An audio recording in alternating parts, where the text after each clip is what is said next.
Hey, Jason. Hey, how you doing, man? I'm good. I heard we had a super killer dude. That's right, Dudette this time. Actually, we're talking about mega agency owner secrets with the Queen Dudette, Stephanie Hamilton. Are you ready? Yeah, let's get this thing going. Boom. Welcome to the Insurance Dudes, a podcast for insurance agency owners, helping us to think of different ways to optimize our business and our lives. Is that dramatic? It is dramatic. Is that good? That's dramatic. We like to see the look on the faces. I just laughed. Yeah. I did not pass. It encourages people to move off iTunes and then go also watch the video on YouTube. You should have warned me. I could have done it. Oh, that's great. No, we need to get the guest's reaction. Oh, okay. And it's usually about the same. Yeah. Yours Looking was- like, where are these crazy people at? Well, I think you naturally will gravitate towards looking at his wall and see all the... Yeah. What is all of that? It's my teenage schoolroom poster. Not Oh really. my God, you have Pee Wee Herman on your wall. Yes. Bill and Ted's, Captain EO. Is that Hulk Hogan? That is, with the Ultimate Warrior. Okay, you a great. You gotta wrestling do fan? better. I'm sorry. And yes, this is my office. At Yeah. work, not at home. Yeah, it's back there. That's what you get to look at on mine. No, you got to do better. Come on. You got to get some posters. Wait, I can do something. Hold on. Let's see how quickly I can work. You have to Oh move fast. no, I'm under the gun here. How about that? Now he's in San Francisco. Or No, the posters are still better. space. I'm in I only the- have these little hands. That's all I got for There you. you go. Stephanie, Yeah. thanks for coming on. Thanks, I'm Hamilton. excited. Insurance Dudette. Yeah. Do what? Dudette. Dudette. Oh, okay. I got it. I can be that. I'm good. We don't have many insurance dudettes, so this is great. I can be the dudette, I guess. So how's it Have you going? You're over at Eric's. You're over at Yeah, I'm Eric's. actually up here this week. Yeah, I got in at 3:30 yesterday morning, and I fly back out tonight. So do you still live in Alabama? Mhm. Yeah. Are you going to move to Ohio? No, Wow. it's So- cold.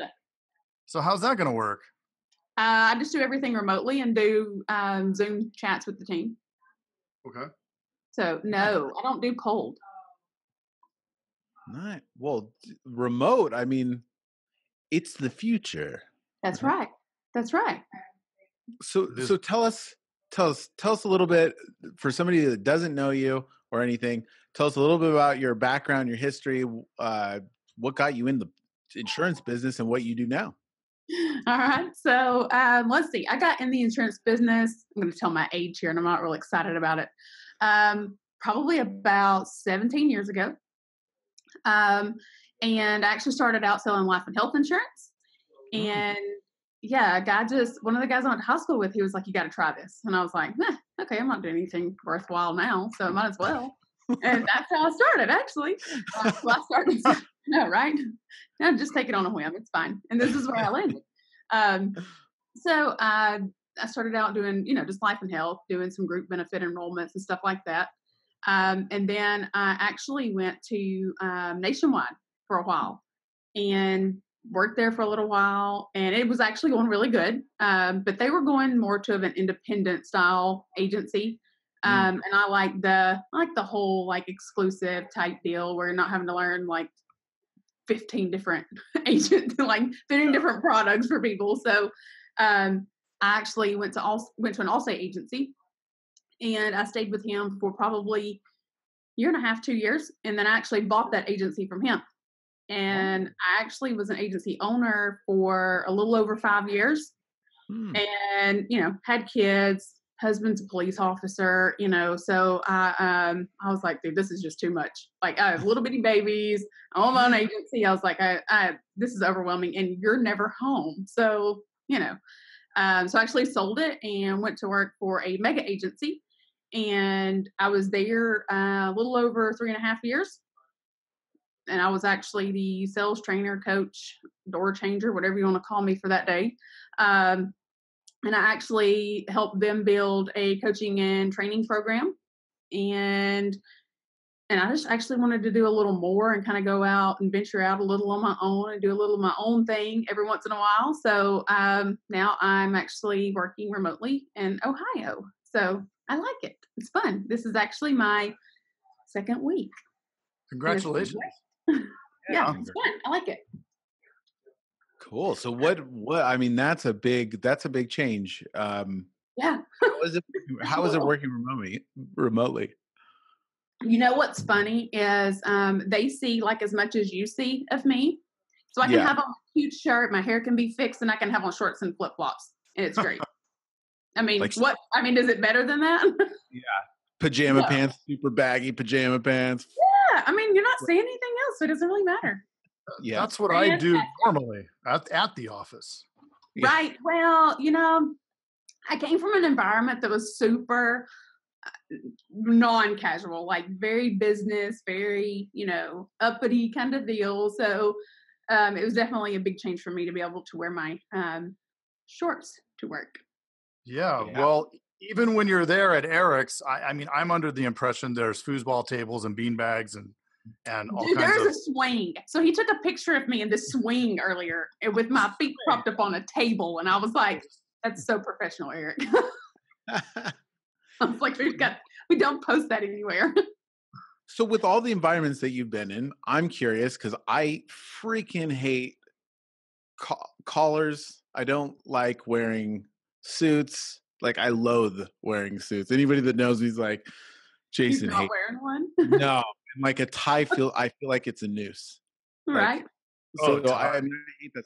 But environment-wise, pros, cons. What do you feel? What kind of being in such a conservative environment, and then all your experience, pros and cons? What do you think?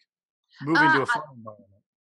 I'm kind of 50-50 actually. I like the whole super conservative environment because it kind of ups people's game a little, just because they I feel like when they dress for success, it definitely kind of ups their game a little.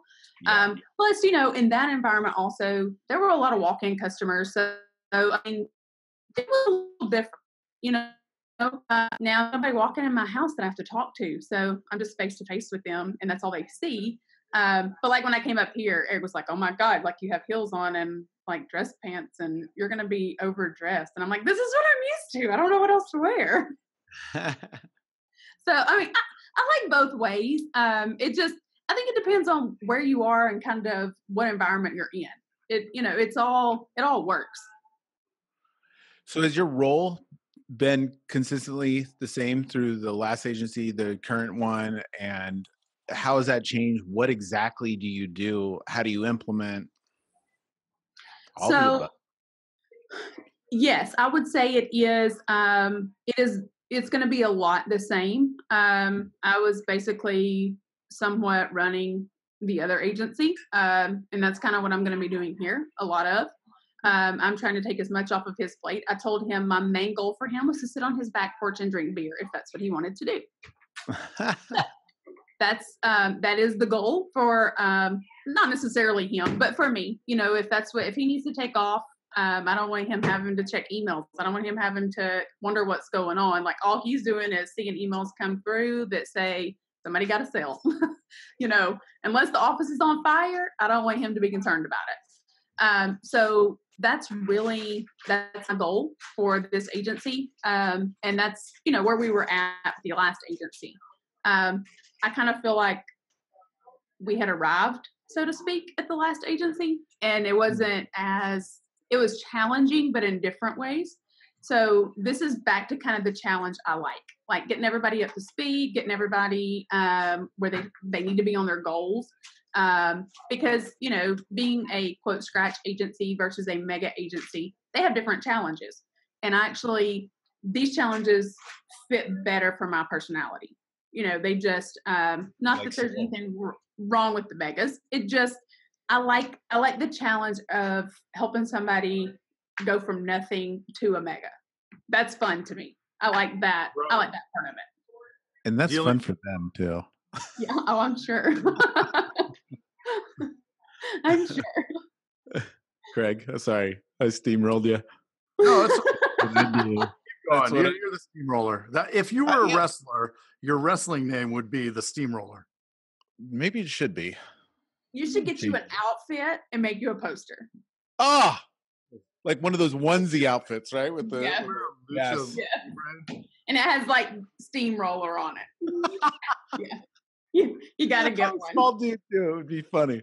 But most agencies in growth mode, right? Being at the front end, being in the growth cycle of a business, where before you were at probably mature, right? It was maintain, not really grow, because when you have a book of that magnitude, all these megas, there isn't a lot of growth, right? Because we did grow a lot, but we're required to grow a lot. Right. Exactly. Yeah. So when you're is the formula different for a startup, and how to manage those people, because that's what you're doing. You're managing the people and the processes. Is it what and how is it different? No, honestly, I don't think it's different. I'm using the same managing techniques, the same processes. It is on a smaller scale. So, you know, some of it I'm kind of having to hold off implementing yet because we're just not there yet. But a lot of it is the same. I mean, people managing, I think, is probably the most difficult in any agency you go to. Everybody struggles with that. You know, you just have to, you have to hold them accountable, and that's the same everywhere. You know, people are going to do what you expect of them, and they're not going to do anymore. And so you just have to keep pushing and pushing and pushing until you get what you need out of them.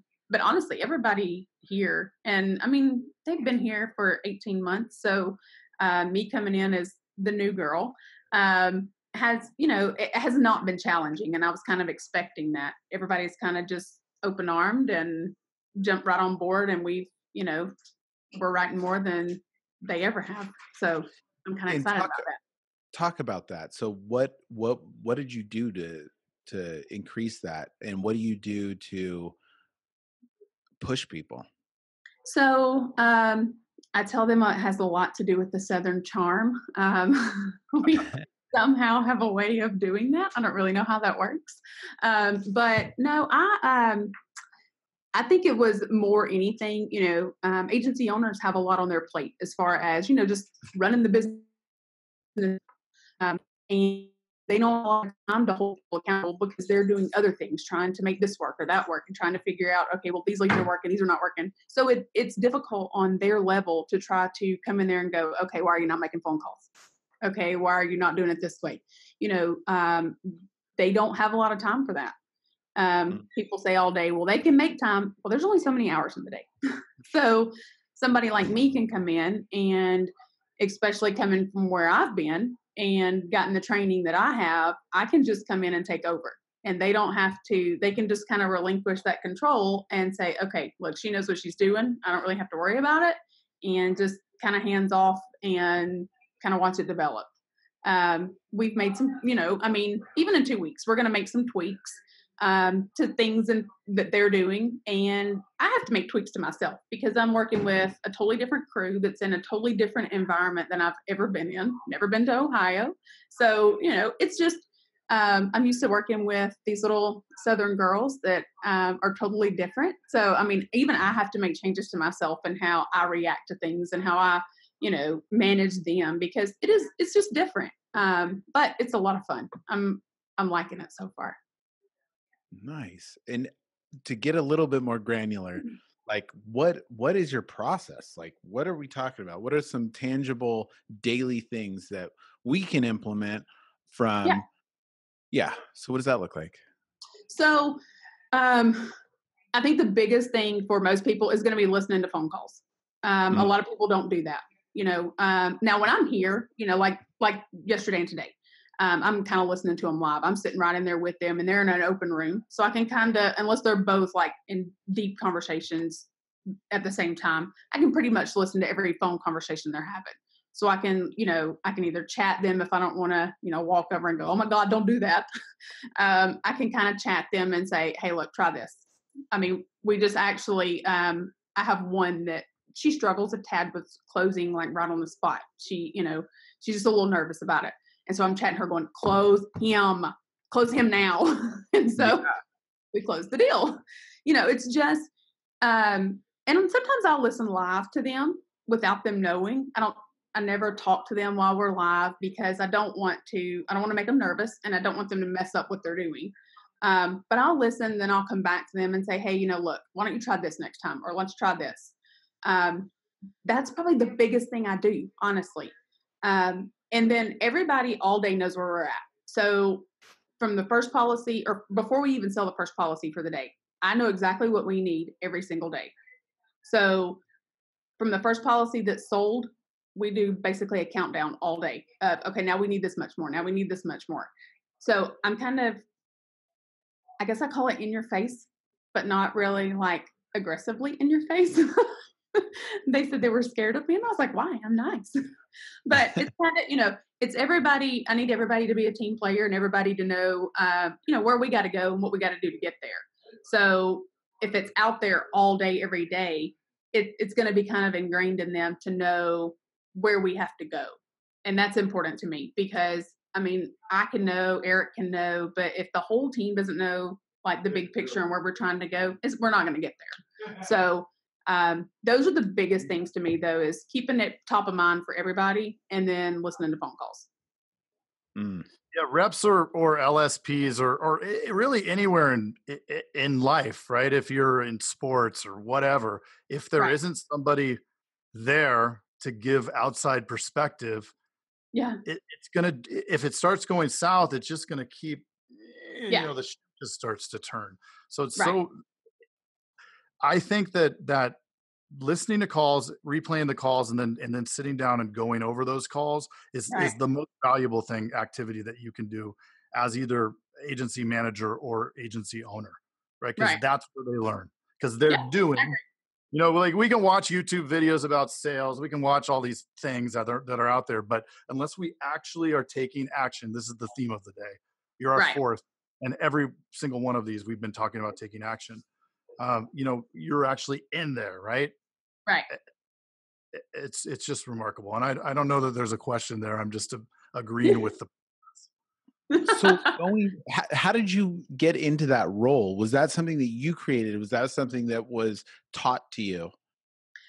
So I guess coming from an agency owner, when I started at the old agency, I started out in sales. And so basically I had to kind of prove myself. And I kind of held myself to a different standard, I guess, because I had owned an agency, like expected more of me they would anybody else, just because of where I'd been. So, and I knew, I can do those systems in my sleep. So anytime anybody had a question, they wouldn't go bother anybody else. They would come to me. And it kind of got to the point that I was basically training without a title. So anytime anybody new would come on, I basically would kind of show them the ropes and show them how to make everything happen. So I guess it was a mutual thing, when it came time that we were hiring a bunch of people and everybody was kind of going to need training at the same time, that there was no way I could really produce and train effectively on both sides. So my goal was to replace what I was doing. So, I needed to replace 80 items a month. That was, my average was going to run around 80 to 85. I needed to be able to replace that with, and it may take two people for a little while. I needed to be able to replace my production in order for that role to be effective. So that was probably about 6 months after I started. And I was doing that when I left. So I guess I kind of created it, but had some help along the way. Nice. That answer your question? Yeah. Okay. Why? What? So you created this. You had an awesome position. Now you're going more. What was the big drive? Because I think, okay, selfishly, I'm asking this question. So It's okay. as I'm growing, creating these roles and stuff from Right. a retention standpoint, what would have kept you? My biggest thing was, and I think everybody has their own ideas and own ways they want to do things and own, just their differences of opinion, I guess, Sure. would be a good thing. And I was to the point that, I was getting asked all the time to come to other agencies, like, come in my agency and train my staff, come to my agency. But that wasn't possible because I had 35 people I was responsible for. So I was not able to, I couldn't leave. And I knew if I could find somewhere remotely that I could work and that would allow me to kind of venture out a little too, and everybody was kind of on the same team and on board with it, that it would all work. So when it came time that I was to that point and I was ready to do that, it was either I was going to do that or I was just going to go buy an agency and do it for myself. So this presented itself and I was like, oh, I got the best of both worlds. So it was going to be really hard for me to travel and coach other teams in on my own agency. Just because you need to be in there, especially for the first, 3 or 4 years, you kind of got to be hands-on a lot. Yeah. That wasn't going to be an opportunity for me for a while. And I was like, okay, so I can do this for a while. And then if I want to go open up my own later, I still have that opportunity. So this opportunity presented itself and I jumped all over it. Cool. When we talk about accountability, what is your methodology for doing that?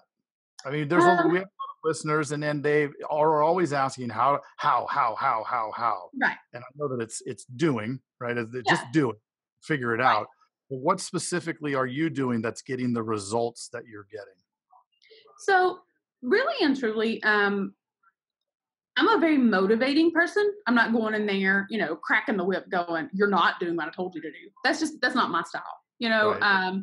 I am more, hey, look, I want to know what your goals are, because if I can figure out what you need to do in life, whether it's you're a single mom and you need to buy your first house, whether it's, you want to pay off some loans, whatever that is, I'm going to try to figure that out first. Because when I start trying to hold you accountable, I can remind you why I'm holding you accountable to that. Because Sure. you need to get from point A to point B, and you can't get there doing half the work. You've got to give it all you got. So, but really and truly, it comes down to activity more than anything, especially, on the sales side. So I know how many calls my girls need to make every single day in order to get where we need to get. So if we're at half of that at like 2:00 in the afternoon, I'm like, okay, look, we only got a few hours and we're not where we need to be. I'm like, okay, look, guys, I need this many calls in the next 30 minutes. I need this many calls in the next 30. And I'll kind of start breaking it down in small chunks. Yeah. So that I don't say, look, I need 500 calls in the next 4 hours. I'm like, that's a little overwhelming. And right? Yeah. It breaks it, but that's just like, when an agency owner says, okay, I need to grow 30,000 points in the next however many months, they don't get that. That's not they work on a day-to-day basis. So I break it down to the point that it's small chunks for them so that they can get to where they need to go along the way. And I don't make it I tell them all the time, I'm like, look, this is not about me. This is not about Eric. This is not about the agency. I need you to do this for yourself because you have stuff you want to do. And if I can get them to do it for them, everybody wins. Mm-hmm. Find their driving force, then tie the activity to the result.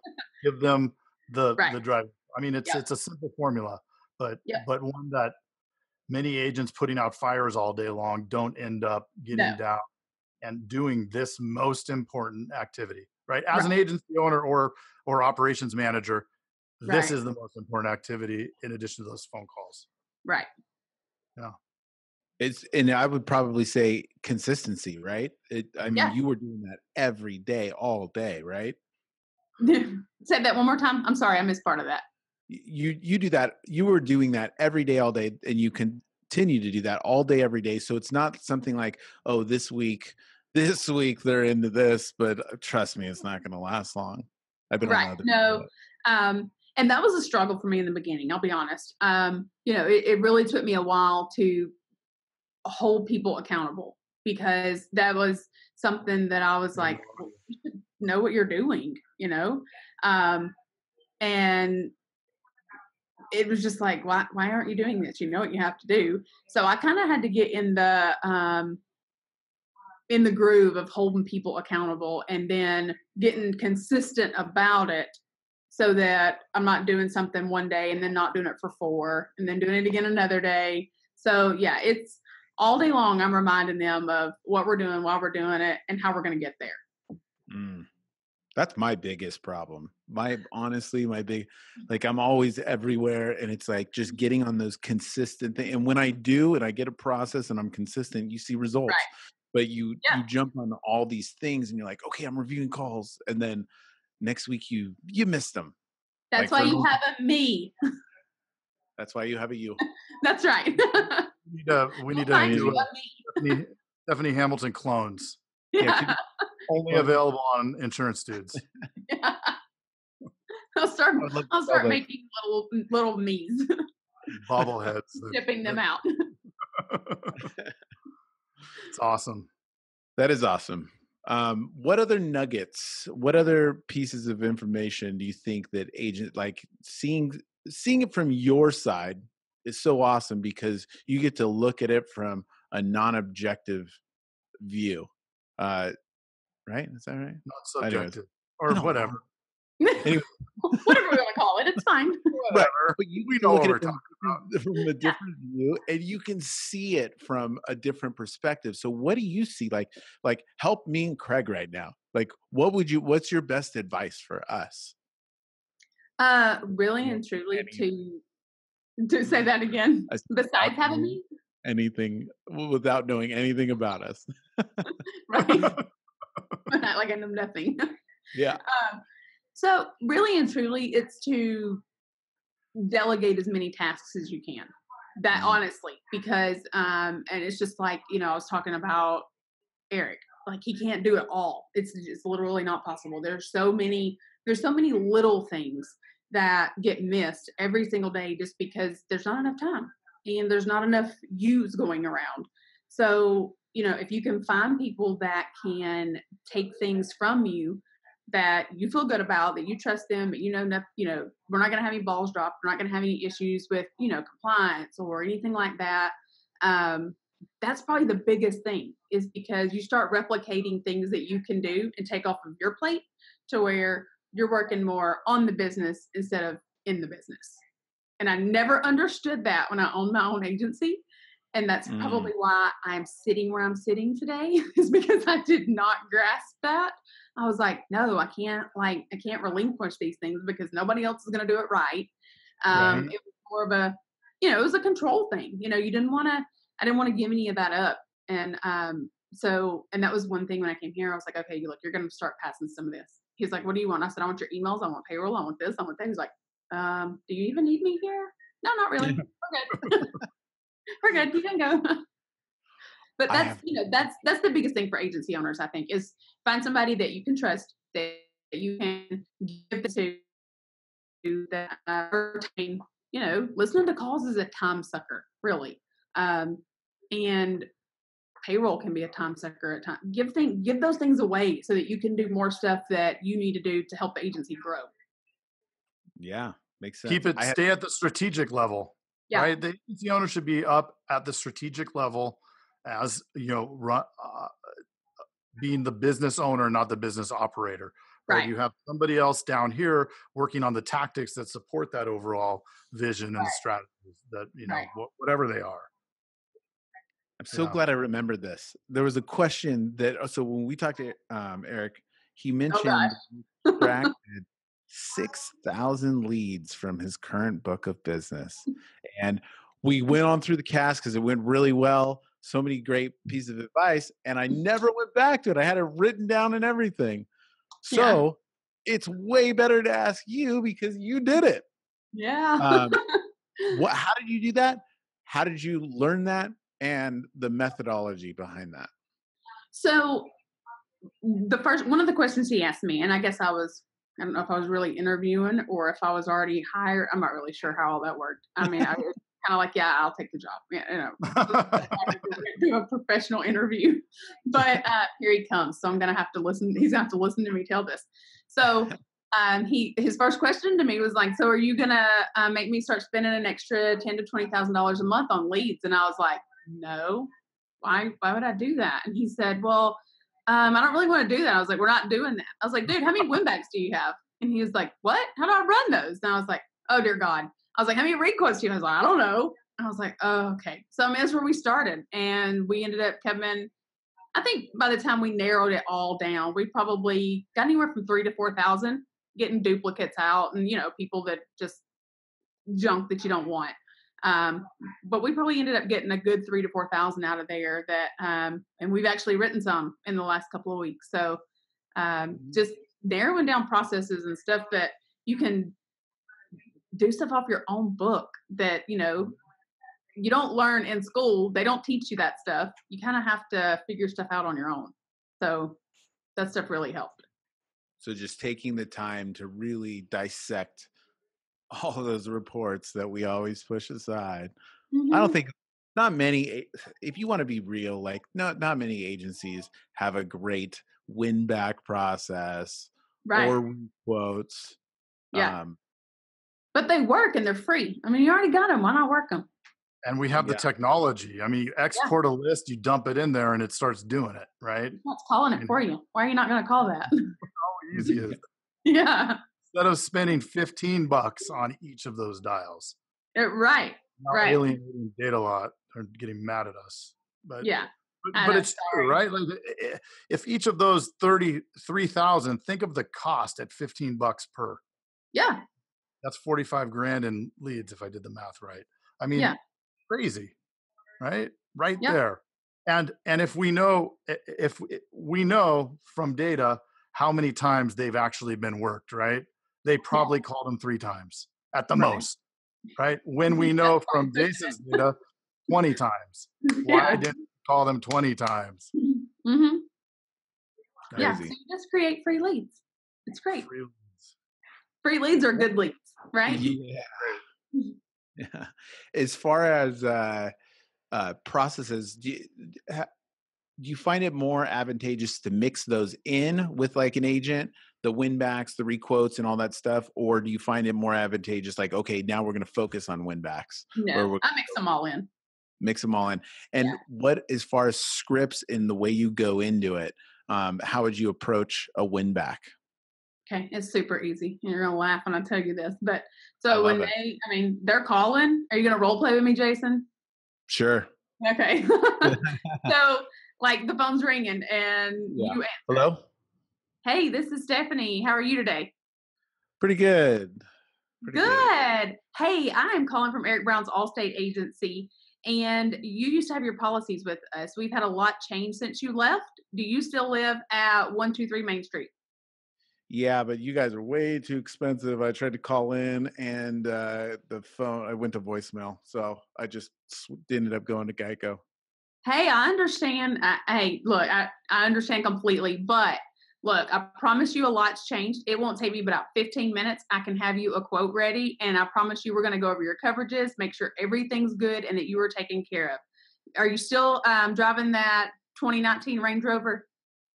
Yeah. Are you going to give me a better price than you gave? You guys were expensive. I'm paying half as much. Hey, look, I understand price is important. It's important to everybody. But look, what's most important is what kind of coverage you have. So I'm going to make sure that you do not walk out of here today or that we don't get off the phone without going over what coverage you have and to make sure that you are taken care of. I don't want you calling me in 6 months when you've had a wreck saying, oh my God, I don't know if I have enough to pay for this. No, we're going to make sure you got enough to pay for it. So are you still driving that Range Rover? Boom. There you go. And I think that that's one of the objections, Jason. I was like, dang, if he comes up with one more, like. No, but listen, like I hear about everybody in different states and stuff. And I hate ever being negative. I never want to say like, but I'll tell you one thing, California, everybody's too busy for everything. It's all about price. So like ours is really at that point, because we do all that stuff, but it's like, now it's a numbers game. We got to hit a lot more people because people are just, but those are the real objections that we get. And we get a lot of hang up and stuff like that. But yeah. And we get, I mean, I'll be honest, you're going to get those anywhere. And you're probably right. California is one of those states. It's just a monster of its own. But you get a lot of those same objections every single state. It doesn't matter. It's just how you handle them. And then you do have to figure out, how many of these am I going to have to call to get a sale? Because you guys may have to call a lot more of those type people than we do. And you just kind of have to figure out your numbers and, I need to call X amount to be able to get a sale on a win back and start rolling with them. Yep. No, that's it. I mean, that's what we've like I told Craig, it's about 15 to 20 calls right now that we're getting a sale on. And, our agents make like 300 calls a day and it's a lot, but it's the way that you equal the amount of other states. So it's like, you just figure out what happened. You kind of got to figure out your own numbers and figure out, what you got to do every day to get where you want to go. But once you figure that out and you start doing it, you're going to write what you need to write. And I think when you role played right now, the key piece is everybody says assume the sale. Like you're constantly needing to assume. You kept you explained something, but you never asked, do you want the quote? Like nobody wants a quote. Nobody does. No, I don't want a quote from you. I don't. I don't want to talk about insurance. I don't like it. No. Do you want a root canal? No. No. No way. Take the focus off that, right? And Jason's over here focusing on price because that's what at the top of everybody's mind and what they're trained to in this world, right? Is it's about the price. I mean, that's what Geico says. It's what Progressive says. It's what they all try to tell us. And so you're just steering it back to coverage, right? If you little small wins every time that you say, look, we're going to get you the right coverage. I agree. The price is super important. However, we need to look at the coverages because that's even more important. When you have an accident and you've hit somebody and they're laying on the side of the road and are going to sue you, are you concerned about how much it costs? Or are you concerned that you have $1 million of protection? Right. What's most important at that moment? Right. Well, we had one, actually, I think it was the first of this week. They had actually gone to Progressive and they had slashed their coverages to state minimums. And so, and we got them back and gave them what they needed.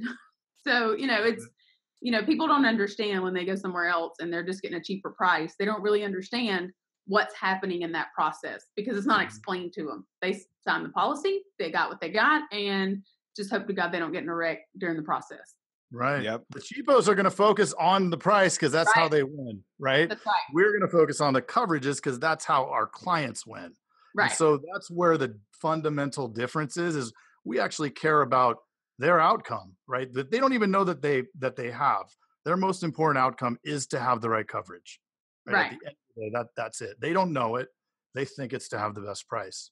Yeah. But you did a great job. Thanks. And I've noticed too, like, tell me from both of you guys in your agencies, I've noticed that agents think that they've gone through the quote and they've built all the value and stuff, but like the next day or the day after, if you talk to them, it's like the client doesn't realize or they don't remember all that stuff. So you got to like resell them. So it's hard to like, for me, like we're conscious about it now in the office, but letting everyone know, listen, every time you get on the phone, you need to resell those benefits and coverages and everything as if they don't know, because chances are there's no way they memorize what you said. Yeah. But in the same way that Stephanie identified with the staff what the purpose is, and I think, she froze for a second, but in the same way you find out the purpose for the staff, right? You're diagnosing the staff's need. We diagnose their need, and then we're served. Like, the value doesn't matter if you serve that value and it's just some benefit, right? If Yeah. if it truly benefits them, where it's the coverages and, here's the accident or whatever, right? You uncover, you show them.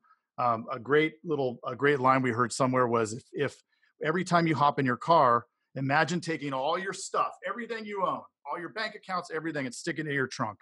And you're driving around with everything you own in your car, because if you hit somebody, you injure them, that can be taken. Now they're thinking about that, right? So we Right. have to move them to that spot so we can give them the benefit. Otherwise, they do. You're right. They forget. Mm-hmm. Even Even if you give the best presentation, I still like, dude, next week when all the crap's going on, the kid was, screaming in the morning, wife's mad at the dude, and the dude answers the phone. No way he's gonna remember all the crap I told him. Why is always the wife's mad? Why That's can't what she I was not be thinking. mad? Yeah. Why couldn't he be mad at her? Why did it have to be the other way around? Thank God my wife doesn't listen to this. But she's been brought up now a couple times. Several times today. We'll make We sure didn't she even get gets a fight. We're all good too. Oh, Yeah. just gosh, my foot's again. Yeah. How many times is that today? Like 3 or 4, probably. It's fine. Probably, yeah. I'm It's just fine. Yeah. You guys are such a good combination too, because you're here tactical. Eric's very strategic, and how does that interaction? Like, how often are you guys talking? Because you said he could go drink beer, or I know that isn't what he wants to do because he's pretty active in a lot of different things. He's sitting here laughing. Right. So He said it's bourbon, not beer. Sorry. Poke your head in, Eric. Say hi. He said, "Poke your head in. Say hi." Hey, there he is. Look at that. hey. Yeah. How does that work, and how much interaction is there? Well, I mean, of course, there's been a lot more in the past 2 days because I've been here. But honestly, we probably talk 4 or 5 times a day. 3 or 4. Yeah. I mean, if we're not talking, somebody's texting the other one. And this is all new, I guess, really for both of us. So it's a newer process. As time goes on, we may not talk as much. We may talk more depending on what all's going on. But we actually talk quite a bit throughout the day. He always knows what I'm doing and what's going on, and like what I'm telling the girls, so that if I'm not in the office and I'm like, hey, can you run in there and, fix this or do that? Or if he's out of the office, I know where he's at. I know what's going on. That way, we're always kind of both on the same page, so that there's no disruption in anything. Communication. Do you document that? Do you have some sort of like strategy session to know like where to go and create clarity and all the fun stuff? Yeah, I just gave you access to my calendar. I was about to say, yeah, I kind of just have access to everything. I was like, hey, I need this, and this. Okay. Nice. And how easy is it now? It's 2019. You can give access to all these different things, and it's everybody's accessible at every moment. You just got to be willing to do it. Honestly, if you're willing to do it, and you got somebody that you can trust, and that's got the agency's best interest at heart, and you're willing to do that, I don't know why you don't, because that can just free up so much more of your time for you to do other things that you need to be doing. So it makes life so much easier. Yeah. Quick question. Did you create an exit plan? Like when you've changed roles? Did I create an exit plan? From one agency to another?